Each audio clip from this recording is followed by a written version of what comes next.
Farid Yatouman, bonjour. Bonjour. Merci de nous accueillir ici dans les locaux de l'institution que vous représentez, la délégation de Mayotte à Paris.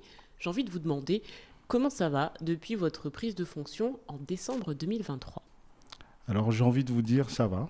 Effectivement, cette prise de fonction, ça fait maintenant un mois. Mais on n'oublie pas l'actualité de notre territoire. Donc nous sommes là justement pour œuvrer, pour accompagner les situations par rapport à ce qui se passe. Donc on est au four et au moulin. Et c'est d'ailleurs la raison de notre venue aujourd'hui, puisque toute la journée, la délégation a accueilli différents événements. Un événement plutôt tourné vers les jeunes filles, un autre événement qui a mis en avant ces étudiants qui suivent cette formation en autopsie. C'est toujours très compliqué de prononcer ce mot. Et tout ça au cœur de cette délégation, une délégation finalement qui continue d'accueillir les événements des Mahorais dans l'Hexagone.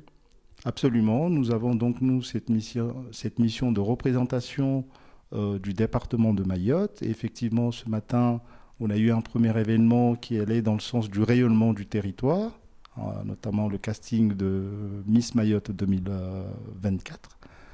Et cet après-midi, on a accueilli effectivement des jeunes orthoptistes en formation ici à Paris, avec l'équipe pédagogique qui les accompagne au sein de l'hôpital Necker et une association qui s'appelle Unono Amatso, qui sont à l'initiative de cette première prise de contact, puisqu'effectivement ils œuvrent sur le territoire. Ils ont notamment ouvert 2 cabinets d'ophtalmologie, l'un au nord, l'autre au centre de l'île.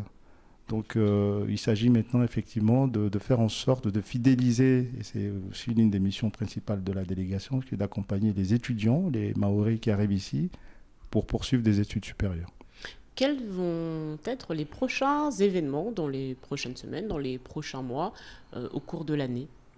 Alors, j'ai envie de dire que dans un premier temps, nous sommes en train de peaufiner notre programmation 2024, qui est d'ailleurs pratiquement finalisée, mais dans l'idée, effectivement, on va avoir dans l'agenda des choses qui vont s'inscrire, puisque nous mettons dans la construction des partenariats avec plusieurs institutions ici, justement pour nous faciliter le travail que nous devons mener sur le terrain. Nous savons qu'ici, en Hexagone, nous avons des Mahorais dont la plupart sont des étudiants. Nous avons à peu près des cohortes de 3 000, 4 000 qui arrivent chaque année. Donc l'un de nos axes d'intervention sera effectivement d'accompagner ces jeunes qui viennent poursuivre des études ici et faire en sorte que leur installation se fasse au mieux et puis surtout faciliter leur parcours et leur trajectoire. Après, derrière, nous avons pas mal de familles qui sont installés ici en Hexagone, qui ont également besoin de nous. Et donc le travail de développer des partenariats avec des organismes identifiés, c'est justement faciliter la mise en œuvre des politiques publiques, puisque nous, on n'invente pas le fil à couper le beurre. On va s'appuyer essentiellement sur des politiques de droit commun pour permettre d'accompagner nos familles. Nous avons notamment des familles qui sont installées ici, dans des quartiers, je dirais, plus ou moins défavorisés, et qui ont besoin de soutien pour la réussite éducative des enfants, mais aussi pour leur insertion ici en Hexagone. 2024, ce sera l'année de... L'année du challenge. L'année du challenge, parce que je viens d'arriver. À mon niveau, il va y avoir une conduite de changement pour, en tout cas, respecter la feuille de route que m'a confiée mon autorité, qui est le département de Mayotte. Et nous avons des idées plein la tête. Nous allons les déployer. Nous vous invitons d'ailleurs à rester pas loin de nous, parce que vous serez informés en temps et en heure.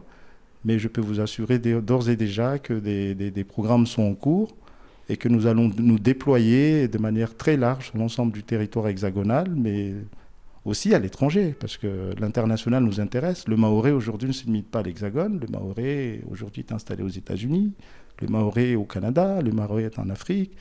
Donc à nous de faire ce lien, en tout cas c'est la mission qu'on nous a donnée, de faire le lien entre tous les Mahorais qui sont partout dans le globe Vous n'êtes pas un inconnu hein, dans le paysage ultramarin dans l'Hexagone, puisque vous étiez, il n'y a pas très longtemps, à la délégation interministérielle pour l'égalité des chances des Français des Outre-mer, directeur de cabinet. Aujourd'hui, vous prenez la tête de cette délégation de Mayotte à Paris. Avec quel objectif, quelles sont vos ambitions pour cette grande maison? Comment vous l'imaginez à la fin finalement de ce qui sera les quelques années de fonction? Alors tout d'abord une fierté, effectivement j'ai eu la chance de côtoyer, je dirais la centrale, au travers du ministère des Outre-mer pendant 10 ans. J'ai pu évoluer sur les missions, puisque avant que je ne vienne ici, j'étais effectivement directeur de cabinet. Donc c'est avec une immense fierté que je rejoins mon territoire, la délégation de Mayotte, qui est le continuum du département, du territoire de Mayotte, avec des ambitions de faire rayonner notre territoire, parce que moi je pars du principe que chaque Mahorais qui est ici en Hexagone, c'est un ambassadeur potentiel pour Mayotte.